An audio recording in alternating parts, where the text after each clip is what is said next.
m'étonne pas que vous soyez potes de montagne aussi. Et on a fait 1 ou 2 randos ensemble en plus. 2. On en a fait une en Alsace et on a fait une au Pays Basque, si je dis pas de bêtises, c'était sympa. Ouais, donc chacun son truc. Donc ouais, moi il y a le CrossFit, il y a le surf et il y a quoi d'autre en dehors? Je dirais les coachs qui m'ont accompagné sur le long, sur la route, tu vois, les mentors. C'est pas forcément des mentors que j'ai payés, tu vois, ça dépend de mes besoins, mais des fois, toi, tu vas me mentorer sur un truc. Quand j'ai besoin d'un soutien, des fois, ça va être d'autres personnes. Et puis ça peut être aussi des personnes qui ne sont pas du tout dans le business. Et ça, je trouve que ça m'apporte beaucoup dans le business d'avoir des personnes hors business. Par exemple, mes potes de surf, on parle jamais business. Pourtant, c'est des gens qui font 50, 60 000 par mois, pour certains. Et on parle pas business. C'est pas notre sujet, c'est notre délire. Et je trouve ça cool aussi des fois de parler d'autres choses. Tu vois. Ouais, je suis d'accord avec toi. Après, je suis moins obsédé que toi sur du business, je pense. Donc, Ouais, moi, bon. je suis un peu toqué. Mais par contre, tu vois, tu peux me parler de ta franchise de plomberie et de son système d'acquisition et d'affiliation. Tu peux me parler de ça pendant 4 heures, ça m'intéresse aussi, tu vois. Ouais, moi aussi. Ouais. Tout business m'intéresse en fait. Ouais.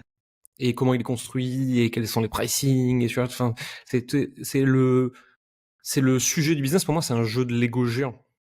Et en fait, n'importe qui joue au Lego, même s'il construit pas les mêmes trucs que moi, m'intéresse. Ouais, je comprends. Là où j'ai plus de mal, c'est quand quelqu'un arrive en disant ouais, non, les Lego ça sert à rien dans la vie. Ok, on va pas avoir beaucoup de sujets de conversation, toi et moi. Visiblement, tu es un hippie. Ouais. Bah typiquement, tu vois, genre, je suis allé à l'hôpital là, à Dubaï et putain, je rentre et en fait, je vois comment on est traité, je vois comment ils nous emmènent vers d'autres soins pour faire des tests complémentaires et tout. Et là, tout de suite dans ma tête, je pense business, tu vois, je regarde leur plaquette, La LTV de la l'hôpital. LTV, les upsells, les cross-sells et tout. Je me dis putain, ils sont vraiment forts, quoi. Ils sont vraiment forts. Et c'est sûr que c'est trop kiffant ce jeu.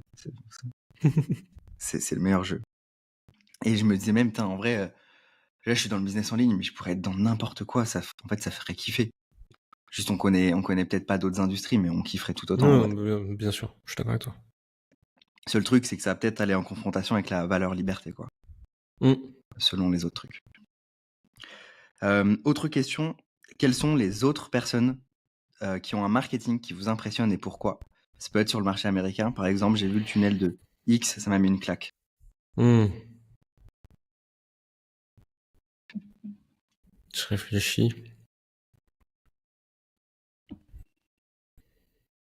J'aime bien ce que fait Cody Sanchez.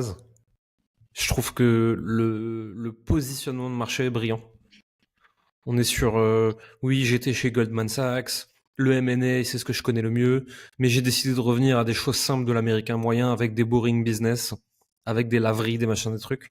Tu as, t'as Oussama Ammar et son associé, c'est Allison, qui sont en train de monter un truc qui ressemble un peu sur le boring business, racheter des petits business comme ça, etc. T'as Delphine Pinon de Richissime qui fait aussi un truc.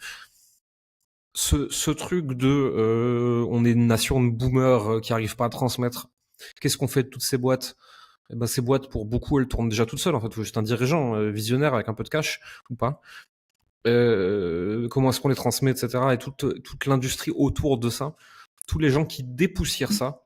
Parce que le milieu des banques privées, tous ces trucs, c'est pas mon délire.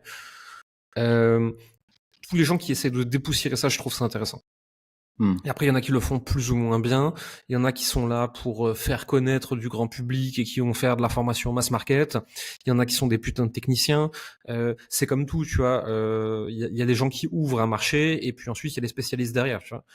Je pense pas que les gens qui ouvrent un marché, il y a beaucoup de leurs clients qui vont effectivement racheter des boîtes.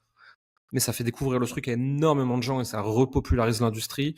Et derrière, les spécialistes, ils vont pouvoir faire leur boulot correctement. De la même façon qu'il y a très peu de gens qui arrivent chez nous parce qu'ils viennent de découvrir le business en ligne grâce à nous, tu vois.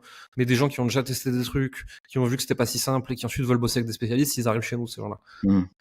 Moi, donc, toute cette industrie des boring business, je la trouve très élégante et très intéressante. Je voudrais pas y travailler pour autant, hein, c'est pas mon truc, c'est pas mes compétences, etc. Mais j'aime bien regarder. Ok, intéressant. Ça me fait penser au positionnement d'un autre Américain. Je me souviens plus de son nom, mais il a eu une pub qui tourne et c'est Don't buy a business, don't start a business, buy an existing business. Et après, il a eu les objectifs. C'est celui avec le gros nez rouge là. Ouais. Roland Frasier. Ouais, exactement.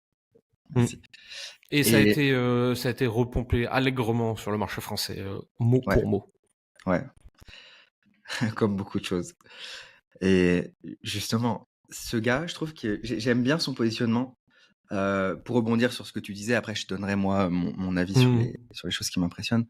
Mais j'aime bien son positionnement parce que sa mission, entre guillemets, c'est de dire il y a énormément de personnes qui arrivent à l'âge de la retraite, des business owners, et qui ont monté des beaux business et qui n'ont aucun repreneur et qui du coup doivent continuer à travailler et ils peuvent pas partir à la retraite et tout. Et vous arrivez, vous les achetez, vous leur faites du bien, vous leur rendez un service et vous empochez aussi quelque chose. Mais c'est surtout que si t'es bon dans ces trucs-là, la thèse business de beaucoup de gens, c'est de faire ce qu'on appelle un roll-up. Je crois que le terme c'est ça, je suis pas sûr, il me semble. En gros, c'est de te dire une agence ads à 1 million vaut 2 ou 3 fois son EBITDA. Et les chiffres là que je donne, je les invente complètement, hein, c'est juste pour l'exemple. Hein. Mais une agence à 10 millions se valorise 12 fois son EBITDA. Donc en fait, tu achètes 10 agences à 1 million et tu les mets ensemble. Et instantanément, à la revente, tu viens de faire x4 sans rien changer. Parce qu'en changeant de sphère, tu changes de multiple. Alors là, les chiffres que j'ai donnés sont extrêmement simplistes, c'est beaucoup plus compliqué que ça. Mais tu vois, des trucs comme ça, tu vois, c'est très élégant, j'aime bien. Ouais, moi j'adore sur le principe. En fait, je kiffe parce que je kiffe analyser ça, mais je serais pas prêt à faire les sacrifices et tout qu'il faut pour le faire. Non, ça a l'air chiant. J'ai pas envie de le faire non plus. Ouais. Sinon,